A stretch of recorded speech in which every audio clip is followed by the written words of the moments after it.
Welcome to the Heal, Thrive, Dream podcast, where trauma survivors become healthy thrivers. Each month, we'll feature a theme in the trauma recovery and empowerment field. To promote your recovery, healing, and learning how to build dreams, here's your host, Karen Robinson, transformational coach and therapist. Hi, everyone. Welcome back to the Heal, Thrive, Dream podcast. Today, our guest is Blaise Kennedy. Blaise is a spiritual teacher with an integrated approach to consciousness and trauma healing. He is also a survivor and will share his story. And his work includes facilitating a community of practitioners from all around the world who work together, and they do these three things: experience consciousness and recognize the reality of life, heal from trauma, and restore our ability to feel and connect, manifest our potential to have a life that is in line with the highest expression of what we were born to do. So what a beautiful bio. So welcome, Blaise, to our show. Thank you for having me. Happy to be here. So I know we chatted a little bit before recording today, and you do indeed have a story of how you've been impacted by trauma. Please share with us what you're comfortable to share today.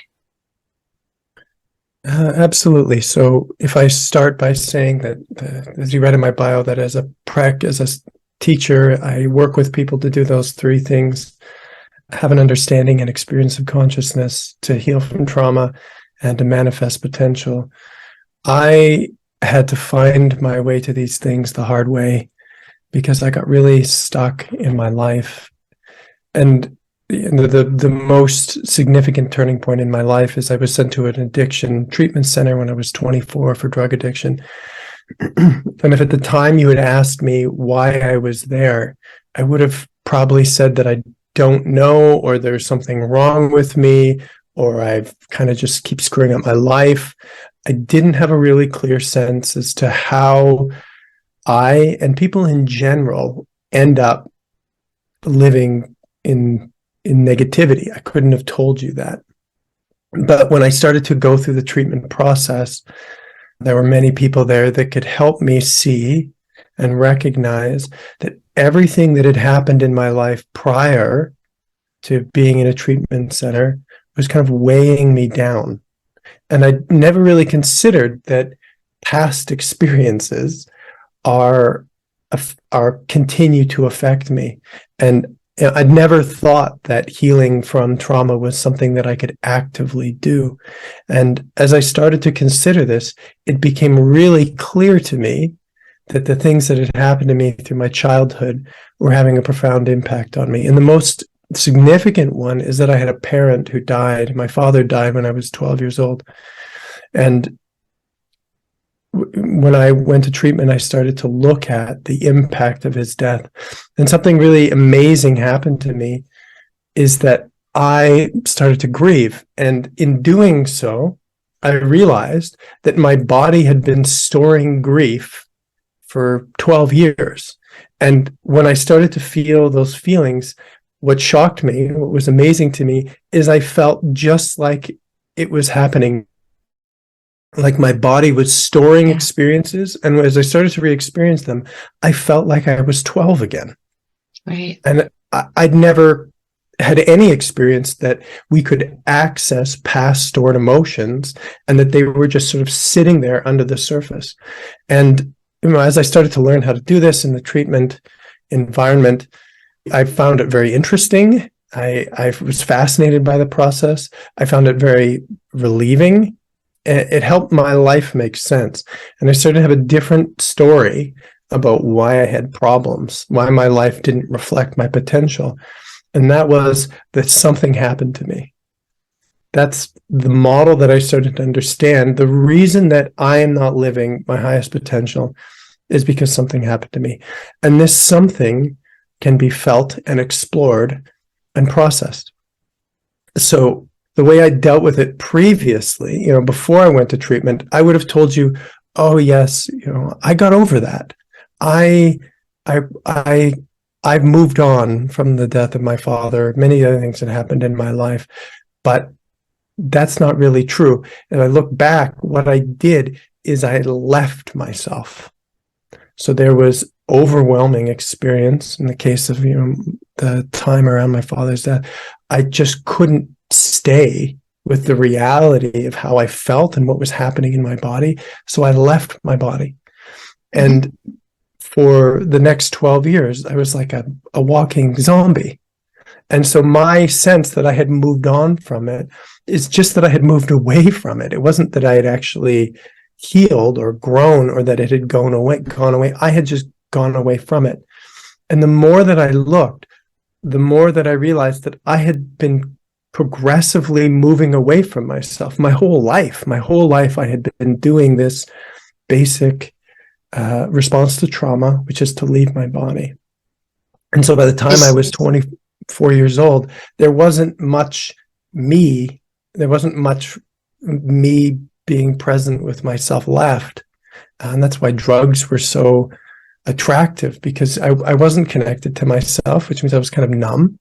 And drugs were a way to make life interesting.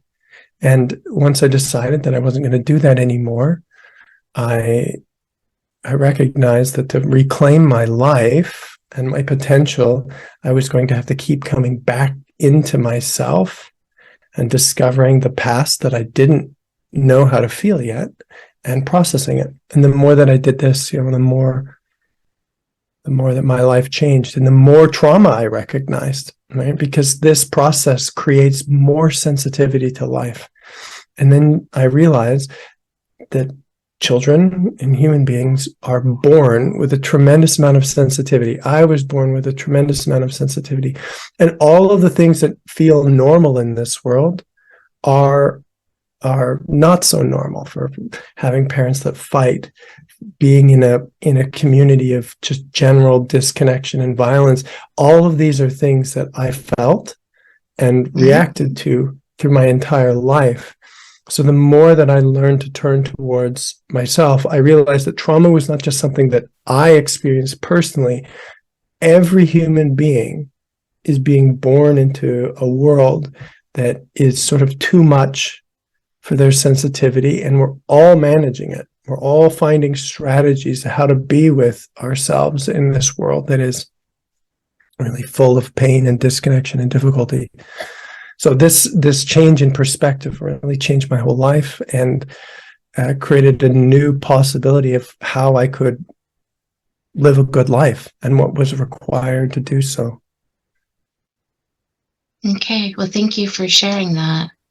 How would you describe your relationship with your dad before he passed? Well, the night, I would say that my father was fragile. We were very close, but my father had a very difficult life and childhood.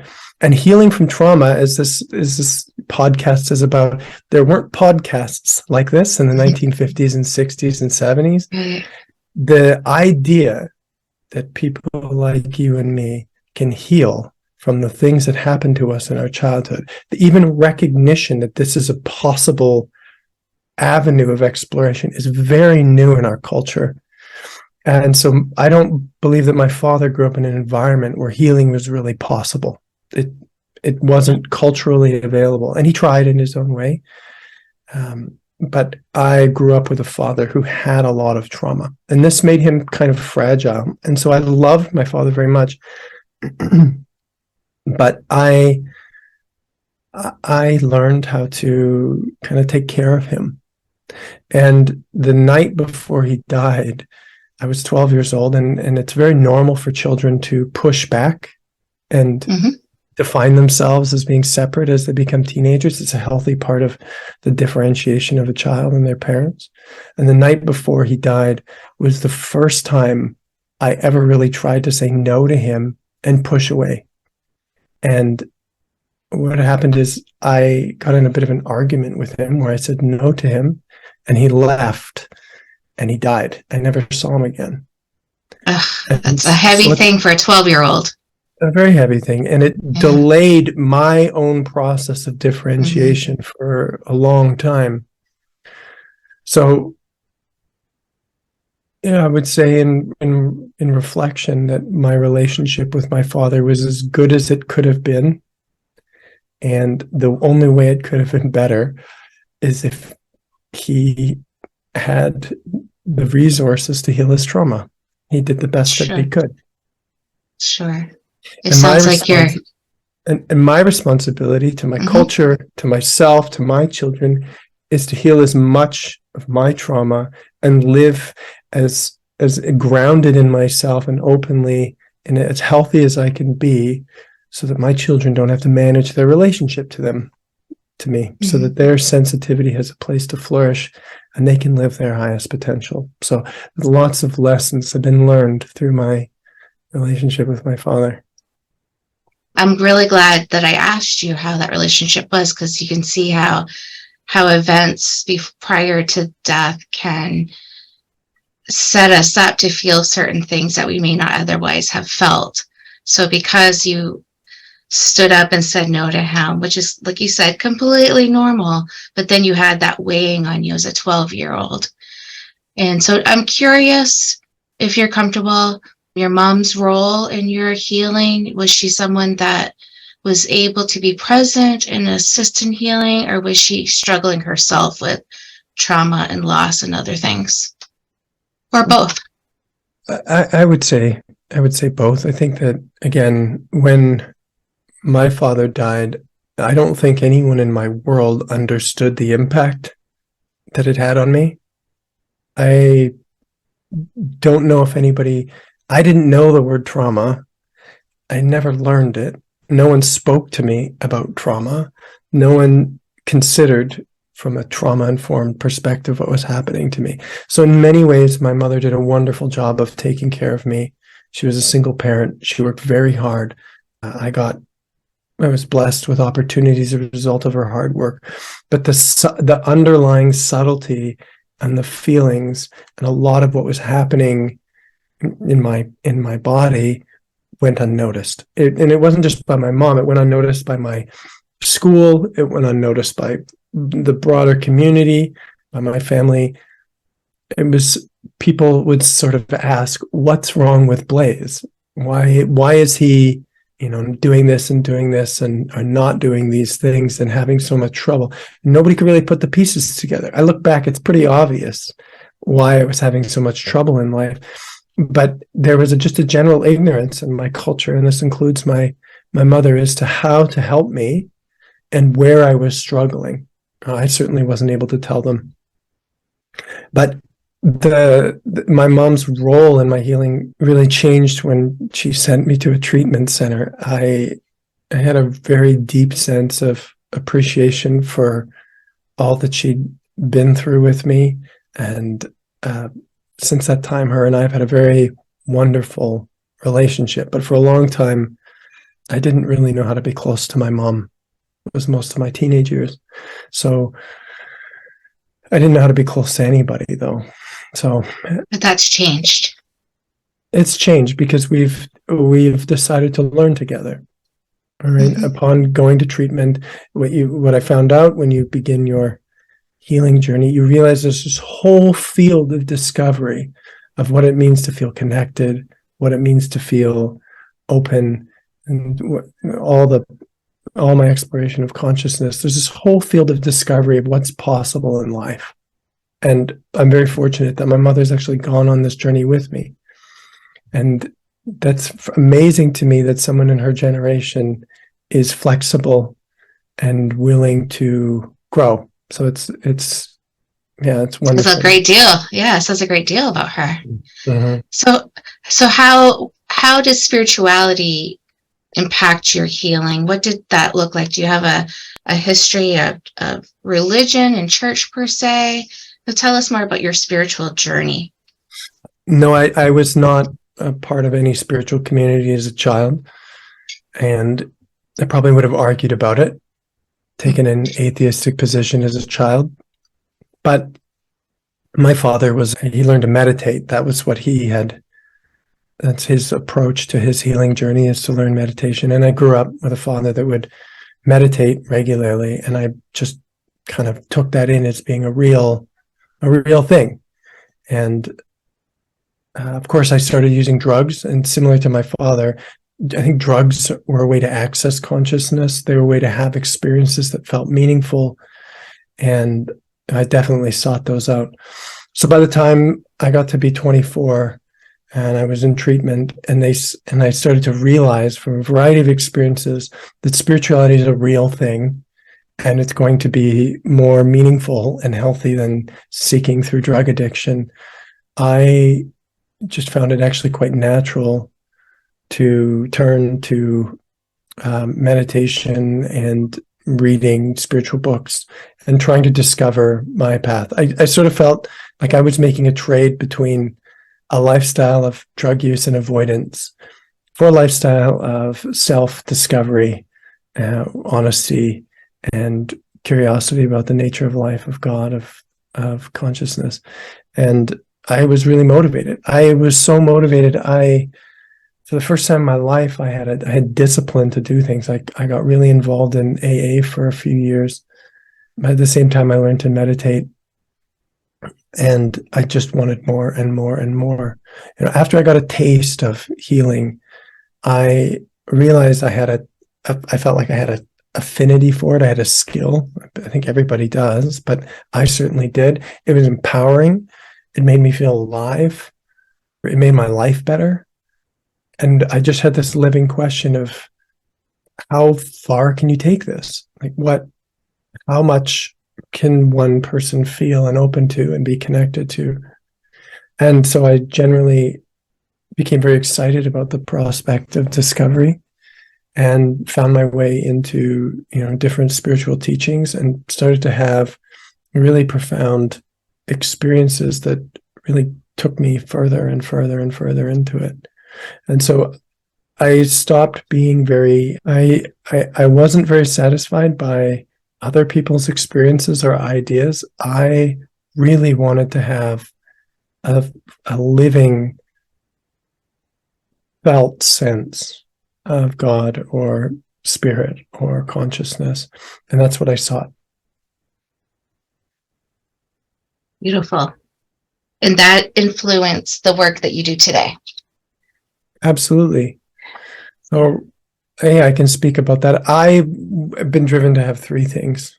And one is this connection to the truth or consciousness or God. People frame this in different ways, so I leave it fairly open. But I just, this driving, unspoken desire to have a real, meaningful experience of life.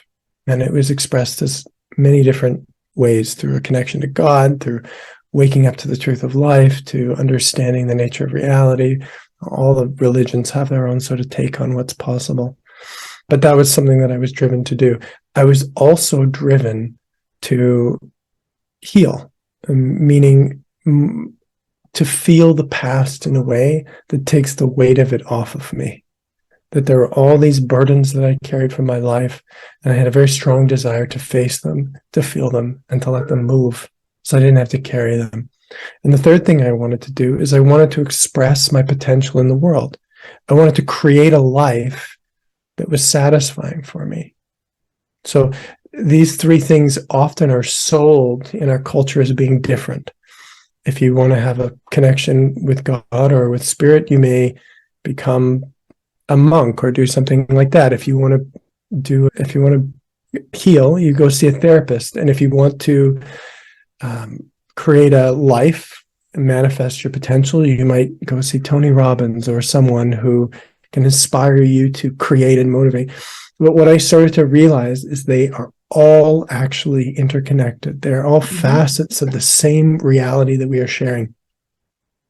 And the more that I had breakthroughs in one area, the more they revealed how connected they were to the other facets of my life. So I had a very profound spiritual awakening, and what happened to me is it actually put a lot of pressure on me to heal, and it put a lot of pressure on me to show up in my life in a way that was, I don't know, better. I did more mature, more skill, more capacity, more sensitivity. I got in a relationship with a woman who's now my wife And I found that I had a lot of difficulty being in relationship. And there was no way I could hide out in some facet of consciousness and avoid the necessity of change. I had to take that on. I had to really go deep into myself to discover why there was so much reactivity in me, why I was not able to hold differences or conflict, why I was so confused about my own needs and drives. And I had to really look deep into the own history in my body of how I learned to live life and how I became reactive, to unwind that so I could actually be in a healthy relationship. And the more that I did that, the more that I realized that I actually had a role, not just in doing this for myself. I have a power and a responsibility to also create for others a life that supports them to have their highest potential. I became a foster parent for a while for children with very, very difficult lives. And what I realized is that the same drive that I had for caring for myself, I started to have for other people. And so if I'm going to care for myself and my wife and my foster child and my community, it requires me to sort of harness and express more and more of my power in a more and more intelligent and mature way. And to do that, I developed a skill set, which I would develop it through these kind of different channels. As if I wanted to learn about consciousness, I would learn about a teacher who specialized in that. If I wanted to learn about how to heal from trauma, I would work with a teacher who specialized with that. And if I wanted to learn about, worldly things, I would learn from somebody else. But as I would go back and forth between all these different schools or ways of looking at life or improving life, I started to realize that there's similarities, that there's an overarching theme that supports all three to move together. And I just internalized that because I needed it, because it was really required for me to live my best life. And the further I got, I realized that I was going to teach this someday. And I started to compile or work through a model for how people can honor these three different things that they want. To be at rest, to be at peace, to know the truth of life, whatever way people seek it, to know something about life that puts us in a deep state of acceptance and rest. The other is to deal with the past history, to advance their trauma forward, meaning to carry on the legacy of their parents in a way that honors what their parents have given them, what they've inherited through their life experiences, but also evolves that so that we don't carry as much pain and we're able to be more connected and kind to each other. And the third thing is how to express our potential in service of a world that needs a tremendous amount of healing. And today I teach that as a series of levels of perspective, learning how to have different perspectives on our experience. And how do you work with people other than being a spiritual teacher? Like, do you have your own company? Do you have courses? Do you have groups? Can you summarize the work that you do? Yeah. So there are these three areas of life, and I think we need three skills. There's three primary skills that come along with this. And the first is we need to be able to feel ourselves. We need to be able to be with our own experience. And in therapy, they would call that self-regulate. We need the ability to self-regulate our emotional experience, to stay in our bodies and self-regulate. In meditation traditions or spiritual traditions, they might say you need to be able to let go and allow life to happen. But the first thing that I teach is a way of being with your experience where there is no resistance to anything, including when you have fear and negativity, but a way to not be in conflict with yourself. And there is a way, I actually believe it's built into life, it's built into your own consciousness to be with yourself where there is no resistance. It's a way of experiencing life. Anyone can access it. where whatever is happening is okay, not because you think it's okay or you feel that it's okay, but because you have the experience of your own consciousness being acceptance. So this is the first thing that I like to teach people, because it's very powerful and because it's very true about life, but also because it has a lot of utility. It's very important to be able to be with yourself and not go to war with yourself every time you're in conflict or you have negativity, because we all have inner conflict and negativity. That's a product of being born into this world. There's nothing wrong with that. But if you can learn how to relax and allow yourself and witness all of that, then a tremendous amount of change can occur. And if you can be with yourself in this way, I teach this in courses most often and with groups of people. And then once people develop this skill set, now we can look at how can we actually be together. Now that I have some ability to be with myself, I can take on the next task, which is being with other people. And being with other people is not just being in agreement, it's also holding conflict. And most of what I'm inviting is that we can actually feel connected to people, no matter what we are experiencing or they're experiencing. A trauma means that I have to become numb to life. Healing from trauma means I can become more sensitive to life. And in this sensitivity, there's the potential to feel connection, to feel like wherever I am in this world, I can feel the presence of others. And I can learn to receive this from other people. I can also learn to give this to other people. And so this felt sense of connection is also something that I teach in groups. Traditionally, it's part of somatic therapy. I'm trained as a somatic therapist. Connection is something that we would go to special people to help us feel. But I believe the world's evolution is that normal people who aren't therapists or specialists can learn to feel connection and live from a sense of being connected, as really impacts the way we treat each other and what we feel is important. And the third thing is, once I can be with myself and I can be with others, I can feel connection, I can communicate clearly and receive what other people are saying, then I can start to consider, what is it that is unique to me that wants to be expressed in this world? What do I have uniquely? What was I born with as a quality of being that I want to contribute to life? And I believe everyone has that. No one was born without a unique capacity to contribute to life. And this may be missed in life. It may be missed because it's something that we actually feel deep inside. And I know for myself and many people, it goes unseen and even more so unsupported. So once I can be with myself and I can be with other people, then I can start to look at what do I want? What is really a deep motivation for me? And if I can be with that, and if I can find people who can be with that, then it can be nourished, it can be developed. And in this way, we are using connection as a way to bring out our own gifts so that we can live a life that's really in accordance with our highest potential and what we are here to do.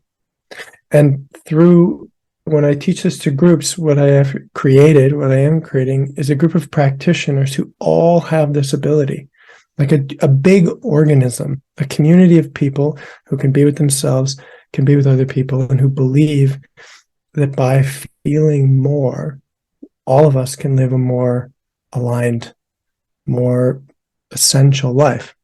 And the practice is to somewhat listen to me talk and teach about it, but most of it involves actually creating a relational environment, having people in your life who really want to support your highest potential. That's the purpose of the relationship. It sounds like a beautiful, beautiful community that you're working on developing. So we are unfortunately out of time. I have another podcast guest waiting. So before we wrap up, though, people who love to listen to you, really connected to what you have to offer, what's the best way for them to reach out to you? Yeah, you can go to my website. It's blaisekennedy.com. I'm sure it will be in the show notes, but I'll spell it BLAISEKENNEDY.com. And that will give you the links to all my social media and some of the free teachings that I have. I also have guided meditations on my website. And you can meet with me personally to discuss working with me if you are so inclined. Okay. You're also welcome, Blaise, to email me and I can add things to the show notes. Like if you have a course link at any point or any links to groups, or if you write a book and want us to tell our audience about it, I'm happy to do that. The other thing sometimes podcast guests like to do is share their favorite books that encourage them on their way. I love books. So I'm also happy to add those at any point as well. So thank you for being with us today. Oh, thank you, Karen. Thank you for listening in today. Please join us next week, same day and time. Also, I would love for you to check out my website, healthrivedream.com.